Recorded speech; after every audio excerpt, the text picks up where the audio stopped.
All right, I think we're just going to probably jump straight into this panel. Good evening, everyone. My name is Gareth Jenkinson. I'm the managing editor at Cointelegraph. It's fantastic to meet you all here this evening for the first time.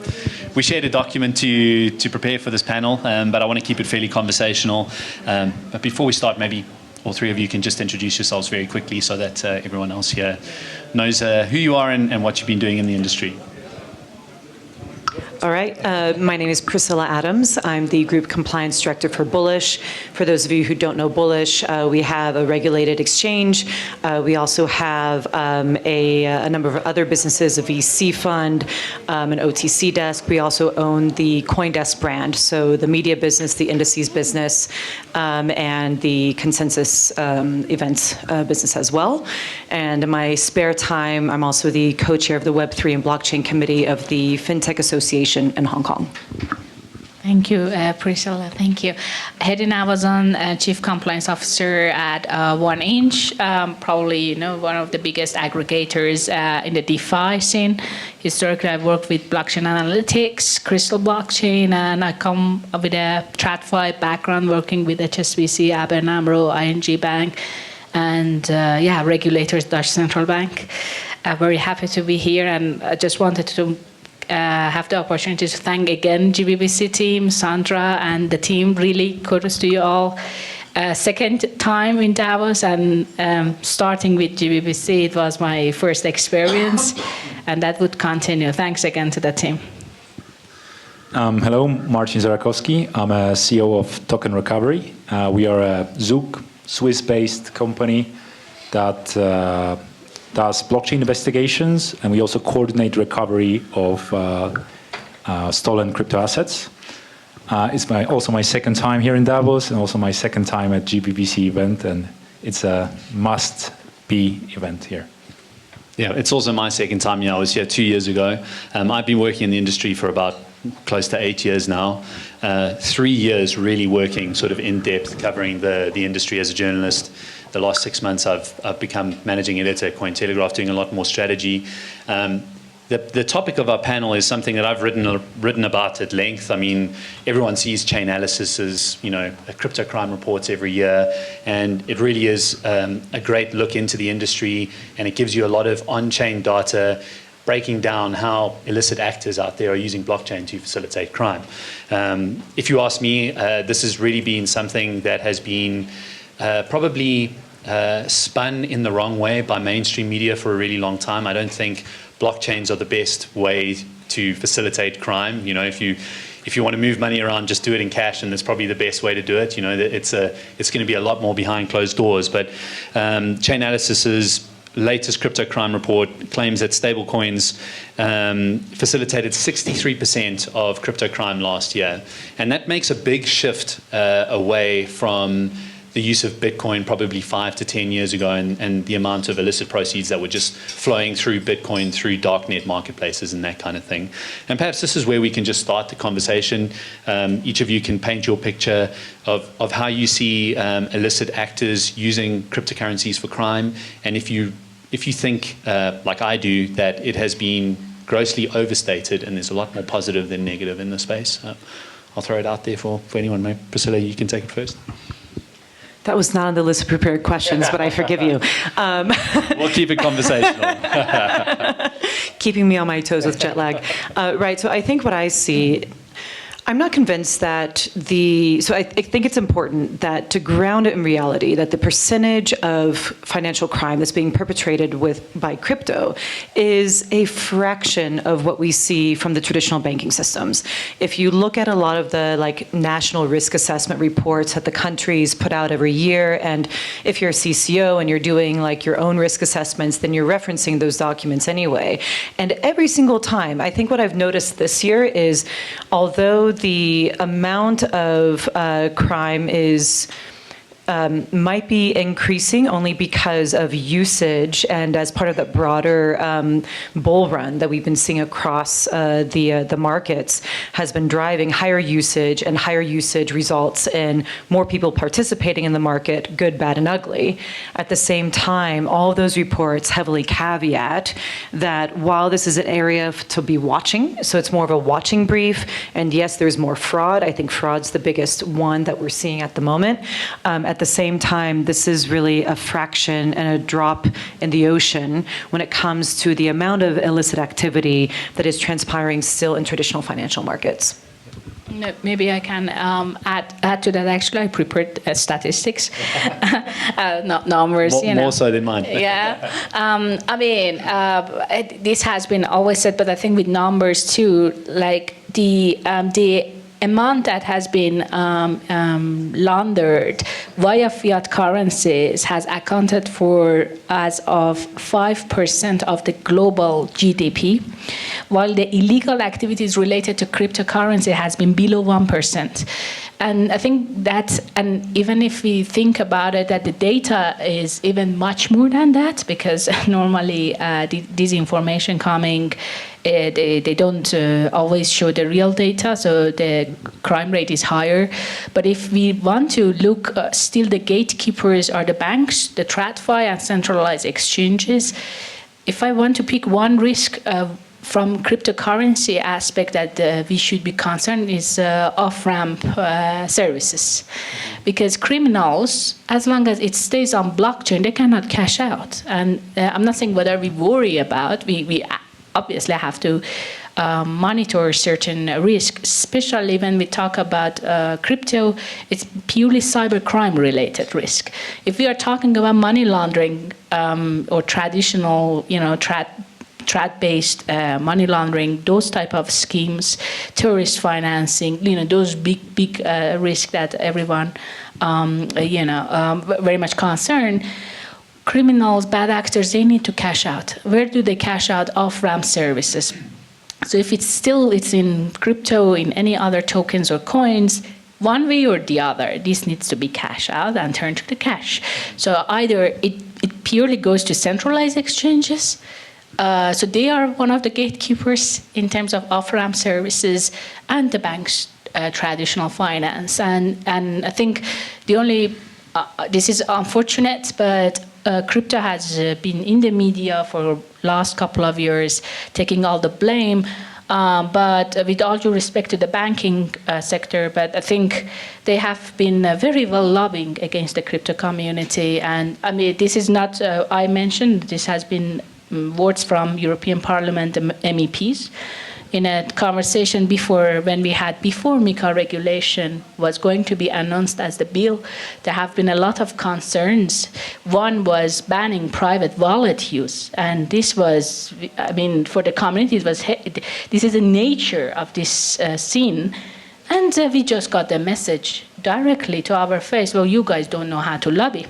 And banks have been for months lobbying, asking why we have to go through such scrutiny versus crypto is that Wild West, right? Just to give a bit of context, I think because you mentioned about the media is one thing, but the statistics is the second. And having in mind that at the end of the day, criminals need to cash out. So that's the reality. Yep, it's a very nuanced thing. Marcin, have you seen a change over the past 5 years in the nature of sort of crypto crime and what if they're using Bitcoin versus stable coins? Chainalysis is correct in their report for last year? Yes, we've seen a change already within the last year. There are different trends and patterns that we see that perpetrators, how they defraud people, how they scam people. But I just wanted to refer to what was said before. Actually, I don't think we know the scale. There is, of course, Chainalysis, TRM, and other blockchain companies, they produce reports. But there is a caveat in Chainalysis. Every Chainalysis report is like, look, this is all we've been able to attribute to criminal activity. And every year, the following year, the statistics from the previous year are updated because throughout the year, they've learned so much about past events, they can update the statistics. But I would assume that similarly, we also don't know what is the scale of illicit funds being used in criminal activities in classical financial markets. So there is still a lot of improvement to have reliable data. But I think with blockchain, where every single transaction is stored on the chain, it's publicly available, it's tamper-resistant, it's auditable, it's just a matter of time until we're really going to have a reliable data. Now, coming back to your question about the trends, we see more and more where crypto is being used simply as a vehicle for transferring money. I'll give you an example. There is really a flood of victims reporting cases to us where they haven't had any connection with crypto until they were defrauded. So they are either approached via some, online web, phishing, some phishing scams, or they get approached by, professionalized, so highly sophisticated, social engineered scammers that they convince them slowly. They build trust, and they convince them slowly to open a crypto exchange account, buy crypto, then transfer the assets. So for these people, crypto was just a matter of how they lost their assets. And this is growing and growing. I think maybe it's also a result on how complicated it becomes to scam people online using traditional finance. So I think maybe it's 1 year, 2 years, we are lagging as an industry to also stop this trend of crypto being a gateway for criminals to scam people. And I also agree with Hedi. In the end, if you're a criminal and you steal crypto assets, your main motivation is to off-ramp as soon as possible. You don't want to keep your assets in a form of crypto assets because they can be easily flagged, blacklisted, they can become tainted. So there's a constant race between the criminals that want to off-ramp, and on the way they sometimes try to obfuscate the transactions, and law enforcement and private companies that want to trace them until that happens. I want to be slightly controversial because I don't completely agree. Sure. And the main reason is, two reasons. One, with stablecoins in particular, I think as we see new regulation coming in, and if you look at the regulation, say in Hong Kong for stablecoins, you can't really use it for much, right? But if you compare that to like the stablecoin regulation that's been introduced in the UK, you can use it as a means of payment. So while I agree that today, right now, predominantly the idea is you on-off ramp, I do find it to be an interesting connection that you have the stable coins. Once you start being able to use it to pay for things more easily, and also a lot of credit card companies are doing research into how they integrate stable coins with their credit cards as well. I think that will change the nature of criminality. And I think that's really pivotal in understanding just how it's going to work in the future. And the last thing, is with regard to changing the ability to identify who's behind it. Although, yes, I agree, a wallet can be identified and put onto Chainalysis or any of the different blockchain analytics tools, the ease with which you can now create new wallets, that's a huge loophole. I agree. And it's not even how easy it is for you to create a wallet, how easy it is for you to create an account on a centralized licensed exchange. You can either buy an account from a money mule, and it's super hard for exchanges. Maybe you can comment. This is why we don't do retail. There you go.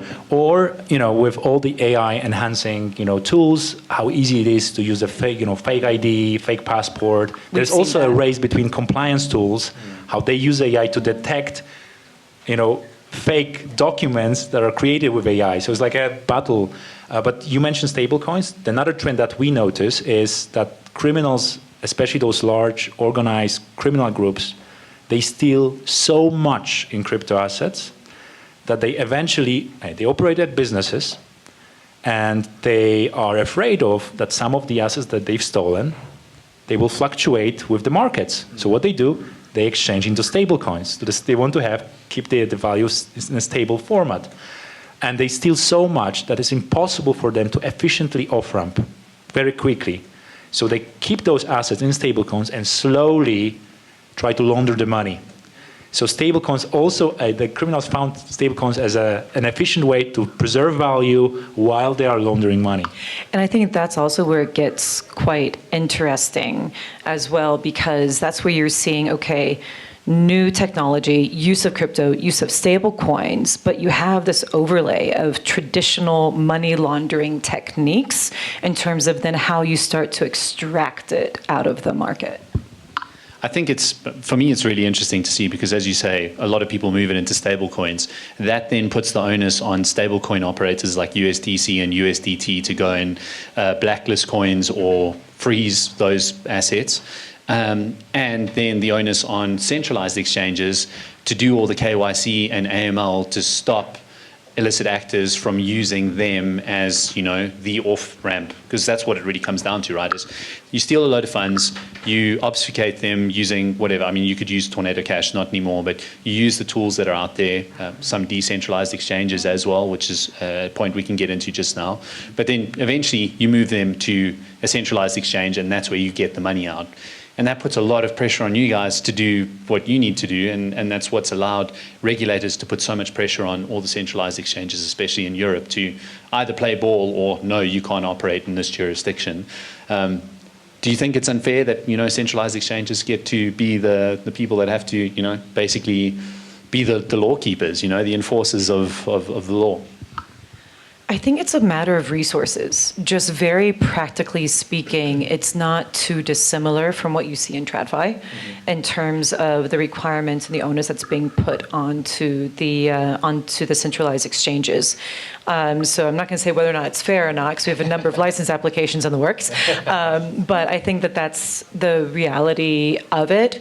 But I think that that's where looking forward, and maybe Hedi, you can give a view on this coming from a DeFi perspective as well, is it's not a level playing field. And what we know about criminals is they're going to navigate and move to the weakest link, which means as it becomes more difficult to interact on centralized exchanges, they move to DeFi because the regulations are very slow in comparison to, I think, the rapidity and pace of the regulatory frameworks have come into force for centralized exchanges.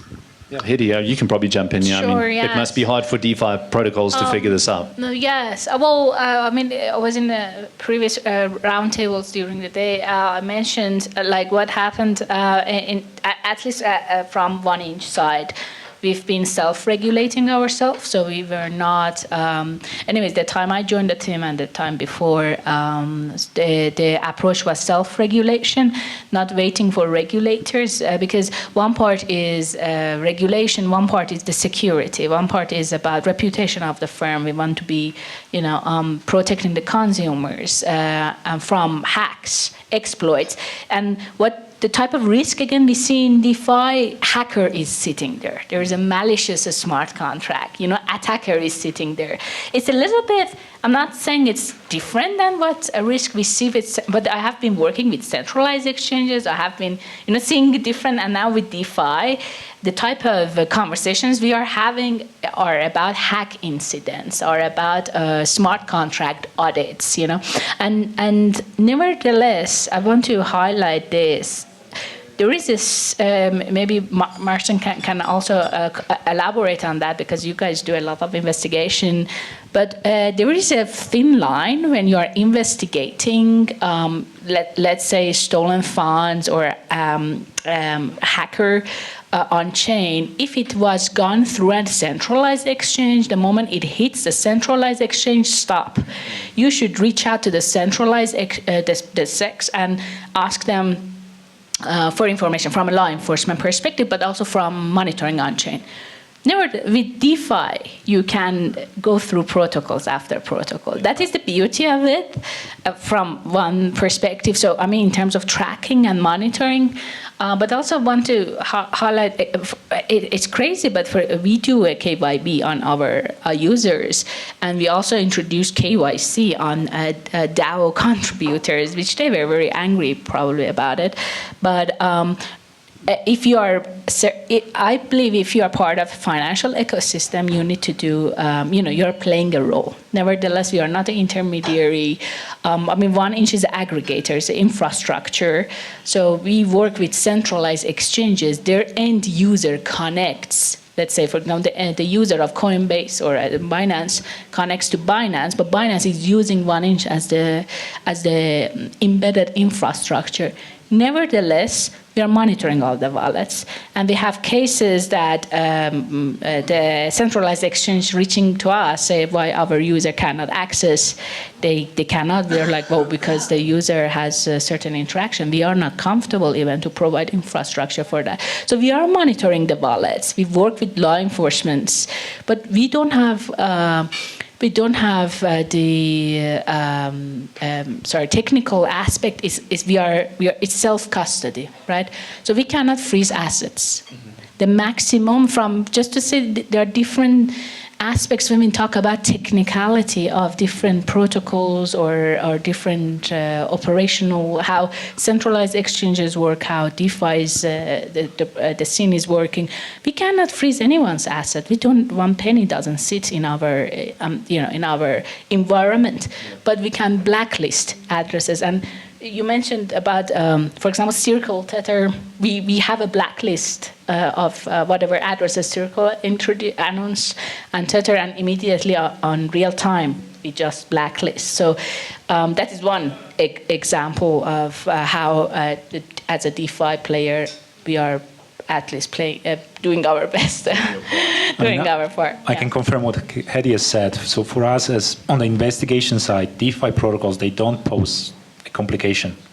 Because as long as we understand how DeFi protocol works, we can clearly analyze, as in data is there, available publicly, auditable, that whatever gets in, there is something that is going out. So we can trace through DeFi services. The problem is the weakest link in the chain, so sexes that are not compliant, usually in jurisdictions like, there are Huionepay in Cambodia, or this is where criminals are trying to off-ramp, and these exchanges are not cooperating with law enforcement. And I want to give credit where credit is due. There has been also a big change in the approach of the well-established licensed exchanges from different jurisdictions. They are extremely cooperative with law enforcement. When they receive a request from law enforcement, they share information, they freeze the accounts. They are cooperative even if they don't have to, because the request is coming from outside of their jurisdiction. So because they see that would be my interpretation. They see that it's for the better good of the whole ecosystem. If they cooperate, they can change the perception of the whole industry. I've had really interesting conversations, mostly with people at Binance, but the amount of hiring that they did for their compliance team and the caliber of people in their compliance team. I mean, they're basically all the best people from the FBI. 10 minutes left, sorry. From the FBI, people that have been dealing with sort of, financial crime for a very, very long time. And they really doubled down, and they've spent probably hundreds of millions of dollars on their compliance programs just to make sure that, But sorry, I have a comment on that. I'll give one too after you. Bring the You go first, and I'll support you. Let me turn They didn't hire Hedi. my recorder on. Oh, 1inch. I hope no one listens to this. But I'm not really sure hiring from FBI is a good approach. Not that it's with all respect, we work with these agencies, but you do need to have skills to understand reading blockchain transactions. Yeah. Like we are at the moment, we are hiring for establishing further in my team and in our. I have difficulty to find an MLRO who can understand and read the blockchain transactions and have an understanding from TradFi background, how a best practice. So we don't want to have a boring compliance officer in that only says no, no, no to everything. So that's not the approach. You need to be also, it's a tech creative environment, but also someone also understand the Web3 and the type of risks. So having only plugging old school profiles to the Web3, I don't think that is actually, you mentioned Binance, they have, I mean, good people. I know that people with respect to Binance, but I'm just saying, I think you do need in this space having a diverse background of at least, for blockchain skills. So, I mean, so Hedi and I both have come from working at HSBC under DPAs from a very TradFi perspective before then going into crypto. I'd say that regardless of the organization, I'm always slightly leery of organizations that throw a lot of money at the problem without necessarily giving results. Yes. And so I think you have to be really careful. Like, sure, a company can hire a big name, but to Hedi's point, if you don't have the right skill sets, if you don't have senior management support to actually drive through and implement those changes, then all you have is window dressing. Yeah, it's like it's inadvertent marketing, right? I mean, you're hiring all these big. Your words, people. not mine. Yeah, well, I'll quote myself when I write the article. No, but I mean, another interesting thing that I'd seen in the industry is 2 years ago, Chainalysis had a big summit in Amsterdam, and back then, Chief Jim Lee was the head of the IRS. He's now with Chainalysis, and they were working very closely, teaching law enforcement how to use Chainalysis and use the tools. And like you say, it really comes down to teaching people with a real in-depth understanding of TradFi and traditional financial crimes, and then getting them to understand how blockchain technology works, how all these different protocols work, because each of them are inherently different, and their blockchain explorers and the way that they operate are different. And then you still have to have an inquisitive mind and be an investigator and pull on the strings, follow the money as it goes through the chain. And I don't think it's an easy thing to do. I think as well that similar to what Hedi was talking about with fraud, and fraud being like the biggest concern in the cybersecurity risk, when you think about how cybersecurity controls work, you talk about a layered approach. And with financial crime in crypto, it's the same. And so you need all of those different pieces to come together, right? So you need the blockchain analytics tools, but in my conversations with regulators and doing like walkthroughs for licensing, then what comes up is, all right, so you've got a great tool, but I want to know what is the background of the investigator, what is the process that the investigator is going through in order to see the holistic profile of the risk from the customer. And it's not only, being an investigator doesn't mean that you know how to click through the tool. Yeah.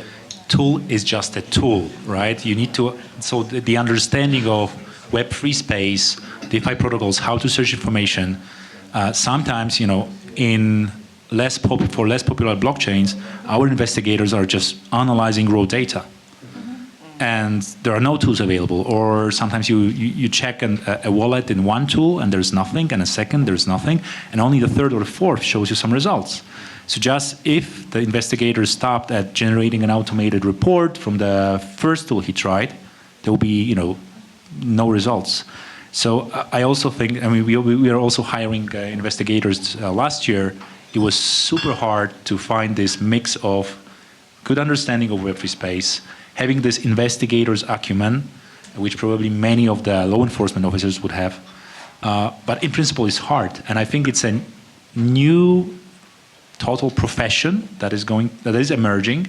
And these people will be needed not only in the crypto businesses, because if the tokenization of assets really takes place, and we know it's already taking place, and if public permissionless blockchains are used, then the methods that are being right now used to scam and steal crypto, they will be applied one-to-one to tokenized assets. And then we are not talking about Trump coins, Melania coins, or CryptoKitties. We are talking about trillions of assets. Maybe we can hunt your investigator for No. our... No way. Well, we've got about 5 minutes left, and as you were talking, I was just thinking about people like ZachXBT, and there are some really interesting, independent investigators out there that probably get good tip-offs, and they go and they uncover some really interesting crimes out there. I mean, are these people also part and parcel of fighting Well, crime in the industry? actually, yes, but I want to move the conversation slightly because we're talking a lot about like investigators themselves, but I think investigators are part of a broader framework, right? And so I think if you have a more comprehensive framework, whether that's coming from regulatory collaboration, industry collaboration, law enforcement collaboration, then you need to get both the big picture and the grassroots level, because an individual investigator is only going to be able to tackle that grassroots level, but you have to be able to marry up the top and the bottom.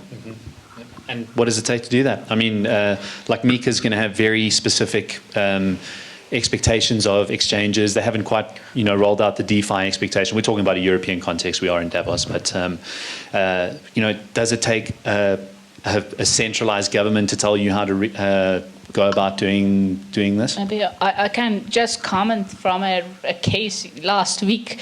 We are working with one of the law enforcement agencies, and it's again related to a hack incident, like over $2 million USD value, and so the law enforcement agency in this particular, I was just talking to Marcin. Surprisingly, I'm impressed that they are reading very well on blockchain. So they are actually good equipped from a knowledge perspective, but the problem was. As the money, it moves fast, right? The time is an essence in this space.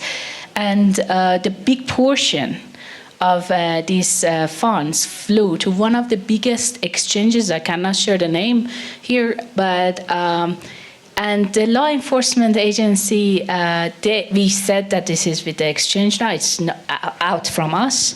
They contacted the exchange, and I received. They forwarded the message that this is one of the biggest, well-known. That they recently also shared they got a license of Mika and etc. But their response to the law enforcement was, well, look, please apply via MLA, mutual legal assistance from your country talking to our country, and then we are going to respond to your query. These MLAs are known in the space of investigating and this mutual legal work from. It takes ages. It takes sometimes years. Two countries want to talk to each other, and I'm not talking about China and United States because that never happens. We have had cases like that, and there is no collaboration. That's a close border, yeah, between even in dealing with crime. They don't cooperate. So, but I'm talking about countries that are friendly countries.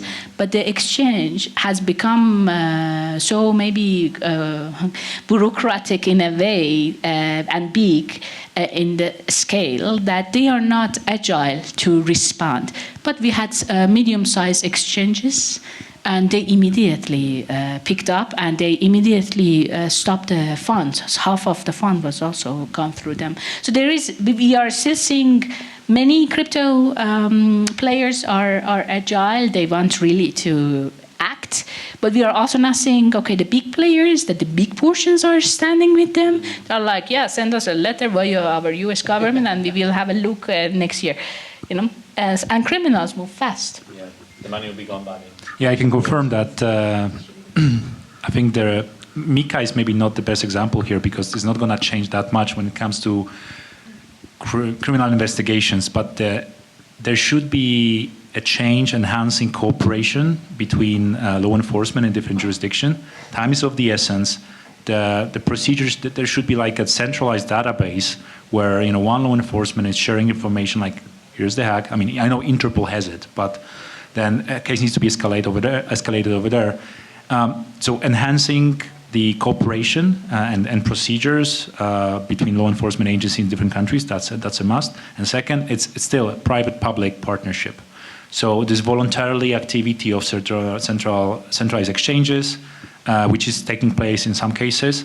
And second, I bet, Hedi, you can also confirm that sometimes private companies, we have more insights, know-how, and knowledge than law enforcement agencies. And we are happy to share because everybody benefits. But on the other side, there's not always an understanding. We are sometimes treated as, okay, what do you know? We're law enforcement, we have the authority, we don't need to listen to you. And we want to help. So I think also here, more initiatives that promote public-private partnerships would be very much welcome. We have run out of time. Thank you so much for your insights. And as you can hear, it's a very, very complex environment to navigate, and I appreciate all of you.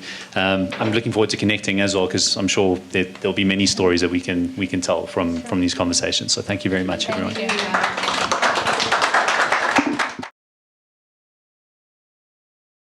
you.